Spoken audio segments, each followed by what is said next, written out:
我们今天讲跑跑卡丁车。哎呀，它应该很多年了吧？很多年了，至少10年了。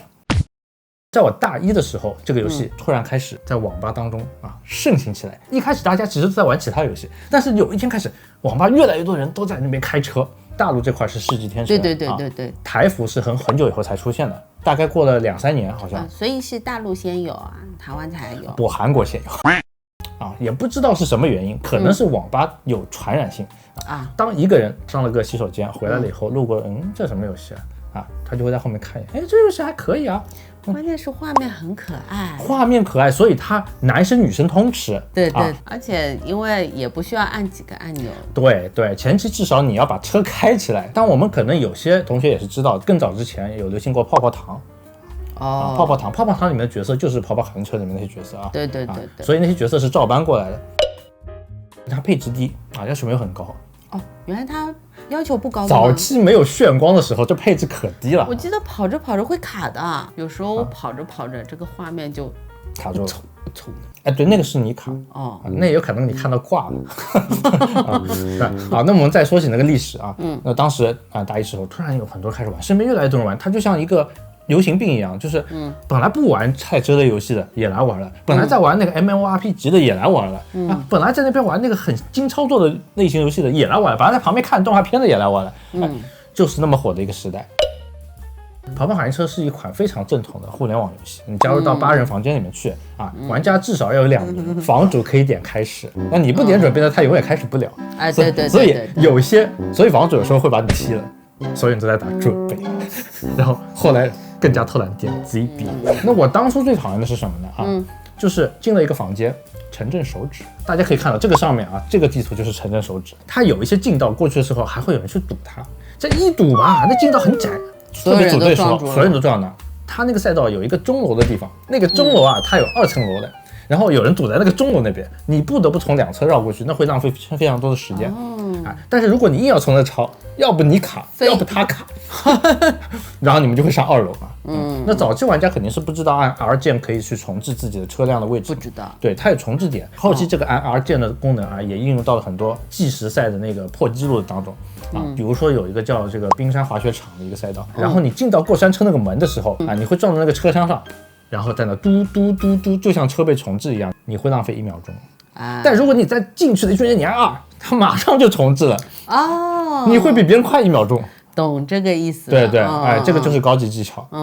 有很多地方后来都用到了这个技巧。对，我记得应该是很多技巧，就一开始我都玩不大来，只会正常开，对吧？我连飘都不会。对，飘也很难是飘。对，飘了半天，不是撞墙就是撞树因此网上出现了一些教程。早期出现了一个网站叫 cut123还是321，我也忘了这个网址就叫这个。这个网站后来被查封了是因为上面讲了很多不能公布的细节吗？并不是，是因为他当时引入很多韩服的那个玩家的视频，导致玩家大量涌入韩服所以国服的玩家变少了。为什么看到韩服的那些视频大家就去韩服？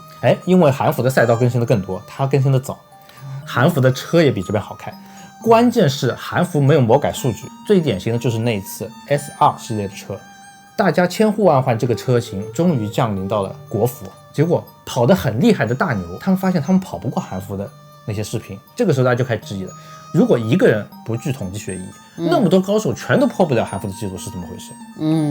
然后大家去研究，数据上有一些微调所以是有影响的。对，变慢了。当然也有说他想圈钱，对吧？慢一点点慢慢圈，对吧？一点点升级。在韩服有一些是金币车，也就是游戏币车，你在大陆服他用人民币买的，这个就让玩家不买账了，对不对？然后像我这类玩家就喜欢用非人民币的车去赢人民币战士。那我们再说回最原始的跑跑卡丁车，最初是不是板车嘛？就是它给你的原始车，很 low 的一个板车。当初玩家热情高涨，他们不断的用板车在破纪录，因为板车是一个标杆，其他车你并不知道是不是因为车好了，所以你的成绩超越。对吧？当然了，这个车也分道具车跟竞速车。道具车比较经典的有一些什么马桶车还有一个倒开的车，就是你骑在上面，你的脸是对着其他玩家，你在看的时候前面有个人对着你在那看的。那太可怕了。道具车其实游戏当中是有后追速度的，跑第2的人，所有情况都一样的情况下，他会比你开得快一点点。是因为气流的影响吗？原理咱们姑且不论，但是游戏是希望你能超越前者的然后随着车的不断提升，大家成绩也在不断提升，跑法也在不断优化，然后渐渐也有一批玩家学会了连喷。对，对，看别人老高级了，连喷。对，连喷这个技巧呢是在官方的教程里没有的，但是韩服的影片里有啊，所以大家看了，哇，这怎么喷的，这什么回事？然后都去尝试，所以尝试他学不会连喷说实话真的很难学会，一开始反正我不会但后来留下来的玩家大部分都学会了，因为没学会的玩家基本上都退游了。对如果你不会连喷，你的成绩就是没别人快。连喷呢，前期有一个基础叫做双喷，就是可以喷2下。跟连喷不一样吗？连喷不一样，但是连喷是双喷的进阶版。道具赛呢，没有竞速赛那样需要有那么多的精益求精那些。对你更多的是需要什么时候放道具，什么道具，什么时机放，什么道具你应该舍弃。还有不用的道具。对，所谓的舍弃就是比如说放空墙，你那个有个导弹啪放空墙但我已经有点不记得，你还记得吗？那个导弹能不能放我方队友？好像也可以的，好像对，你没瞄准，好像放的就是我方队友。我很少跟别人组队来着，很少组队是吧？后期玩家还发现了一些特殊的玩法，可以更快。它不是有个磁铁吗？你还记得前面一个，不管你吸谁，它那个磁铁是相互作用的。被吸的人和你会互相拉近，你会变快，它就会变慢。那曾经有一个赛道它有个超低的一个洼地，有个人拿着磁铁直接吸前面那个人。他一吸，他贴在那个墙上，然后贴着90度斜过来的飞过去，哇，那个让我太震惊了。同样的，在竞速赛道里面也有一些让人匪夷所思的技能这个也成为了后来玩家一些探索的一个乐趣所在。反向的冰封猎物，大家可能没有玩过这个赛道不是很熟它有侧面的冰，正常有个坡可以让你跳过去，然后飞到对面的冰块上面去。它旁边有个侧面的斜度，45度到60度的一个冰，你在这加速或者不加速，你蹭一下那个冰，你直接不是弹一下你就弹到对面去了。你过弯更小。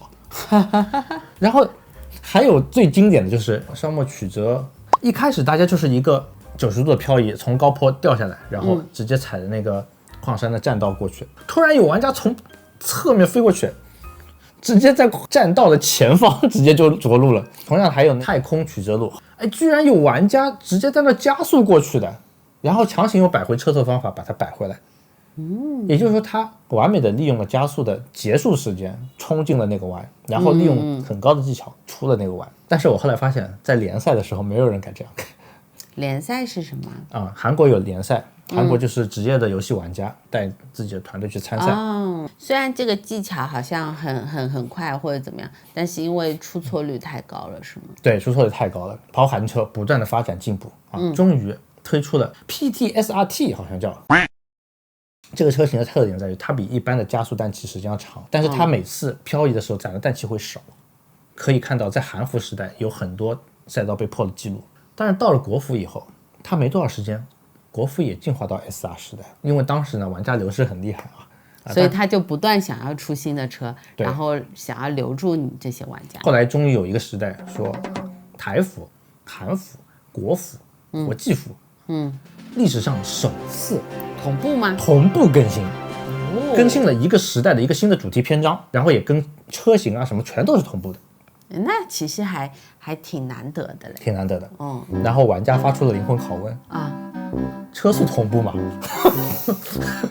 有先见之明对，车速同步吗？官方没有给予正面的回答。但是后来呢，也没有人去印证这件事情。因为大家玩的人越来越少，玩人越来越少是一方面，关键还有另外一个数据在干扰我们的判断你 L1 L2 L3 你每数字往上进一步，你赛道的初始速度会比下一个赛道要快很多这也是会有差别的。对，所以你同样一辆车在那看，你 L2 会比 L3 快很多，L1 更快。那这会产生个什么问题呢？大家在破纪录的时候，你破的是 L3 的还是 L2 的？同时你一样车，你在初级的频道有一些弯你是可以过的，用漂移，在 L3 你可能就过不了了。因为太快了吗？因为太快。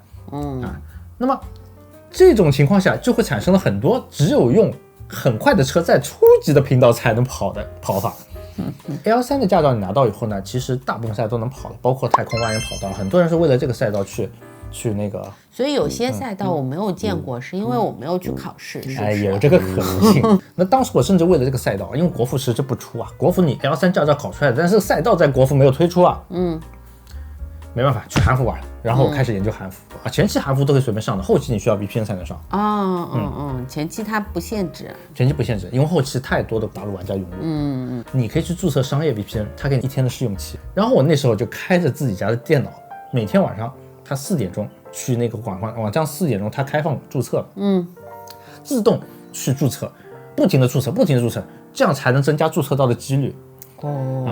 然后用脚本注册到以后，它会给你这个打开一个页面，然后邮箱会给你发封邮件，用户名密码什么的。当时电脑配置没有很高，我醒来的时候电脑基本上都卡死了，但是我账号注册到了然后就能保证1天能上韩服玩，韩服上面去考试，水管我一个都看不懂，但是那位置我熟悉啊。然后考出 L3驾照了以后，我甚至于因为你是跳级过去考的，所以你的车还没有钱可以买的时候，你已经考到 L3驾照了。然后我只能板车去跟别人跑那个赛道，我没钱买那个好的车后来越来越多的玩家流失了。那最终为什么我也放弃这款游戏呢？下班回家我就想放松一下，我想上去开几盘，进一个房间被踢出来。哎，对，好多人自己人在那刷分。他们就是我不知道是刷分还是什么，我以为他们是在等人，等自己熟悉的人，对，也有。第二，你进去以后半天不出来一个能匹配的房间。那是因为确实没人在创建你想要的房间。第三，因为就像我这样的玩家，我什么赛道都会跑，我就不想只跑那几个赛道。对。然后你就变成不断的进入房间，然后看一下，是那个城镇高速公路推出来，再一看进入房间，是城镇手指再推出来。我有时候就自己创房间，没人进来，对，没人来，然后你半天你都进不了一个房间可以开始开，对，你更别提你想开那种什么联赛赛道联赛有专门的联赛要求赛道，有些赛道很变态的嘛，联赛没法开的，这么窄，那反向长跑旋转工地什么，这么小一块板，8个玩家就从那个上面通过，联赛的水平又都差不多的，大家都是同一时间挤着怎么开呀？对，当然那个赛道也是联赛赛道很离谱。后来它变成2块板。还有一种情况就是你进去一看，摩托。而且我个人其实对4轮比较有情怀，我认为那是台赛车。它出了2轮以后，我就觉得不公平这个比赛，因为好多赛道2轮开的比4轮快，然后你就非得懂什么赛道应该用2轮跑，什么赛道应该用4轮跑，但是我又不爱用2轮去跑。那有些赛道我不就注定赢不了吗？那这个如果说还不能劝你劝退的话，那后期还有一个原因，就是你进入到游戏一看，有一天我很久没进去了，一开始有个变形金刚在那里。然后变形金刚一开始在那边跑我靠，这是赛车游戏还是跑酷游戏车会变成变形金刚它引入了这个联名。好了，开飞机时代终于来了，你真能开飞机了。然后我觉得这游戏真的没法玩了，这在跑什么我都不知道，你到底是在加速还是在漂移还是什么，你变形金刚怎么漂移啊？当然还有一个客观原因就是当时电脑一直没升级，我刚才也说了，前期这个游戏配置要求很低的，但它一代一代更新了，包括后来引入了防外挂程序，这游戏变得格外的卡。然后最卡的极致状态就是又有光效，又有那个拖尾，就是车开成拖尾，又有道具墨镜爱心眼镜，然后又有头饰，又有一个气球。对，哇，你到底是来开车的还是来秀时装的？有的人就喜欢嘛，是，他喜欢别人开这个游戏，你要有同理心然后渐渐的这游戏就不怎么玩了。我也在 CAD 3L 那个时代上传过一部自己，当时正好在学 Premiere 嘛，我想做点题材，我就用它做跑卡丁车的影片。我不是做自己的跑的影片，我没跑那么厉害，我把别人跑的精华部分剪出来了，剪出一段影片，发上去以后，我也就不以为然，那我就忘了这件事情。直到有一天，那时候我还在念大4还是大3，我躺在寝室的那个床上，然后在那用那个索爱 S40的那个地方手机。就是 QQ 还是 Java 的，大家可能没经历过这个时代，但是玩跑卡丁车的玩家应该是经历过的对。一看加好友，然后我通过了一个又一个加好友，通过了一个又一个加好友，然后我跟旁边同学，那时候校园网刚拉，我们那个校园网还是借别人的网络那个小宽带的小水管里面还借了一小部分过来的，拉超卡，但 QQ 还能登录我说你借我电脑登一下，然后登上去一看，哇，200多个，这么多200多个，有人问哎，你做那个影片主题曲可以告诉我一下？我第一反应是什么影片？然后我到 Cut321官网上去一看，哇塞，我的影片居然被发布在上面了。就官方通过了。我看到下面有个留言，我一看优点，哇，配乐节奏都搭配得很好。缺点是什么？这个里面缺少一些感情成分。然后又过了一阵子，我发现这个人他作为发帖人，他发了个帖，他自己做了部影片，那个影片里面加入了情怀部分，他把联赛的一些东西引用进去了啊。然后我们那一段时间成为了朋友。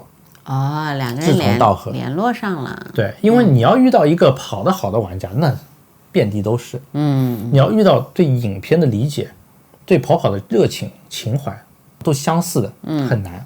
特别是又会做影片的，很多游戏啊，到最后啊，特别是网游，都是稀稀凉凉的，就那么几个人。对，就只剩几个人了。然后每过几年看到了打声招呼，甚至以后再也不会有联系了。这可能就是网游的悲哀了。对，就是大家的开局都是一样的，开局的时候玩的人都很多，对，然后渐渐的人就越来越少，人越来越少。特别是人生阅历上去了以后，你渐渐会觉得游戏它本质是什么？关于游戏是本质什么，我们以后专门做影片讲解。又挖坑，这是一个哲学的问题。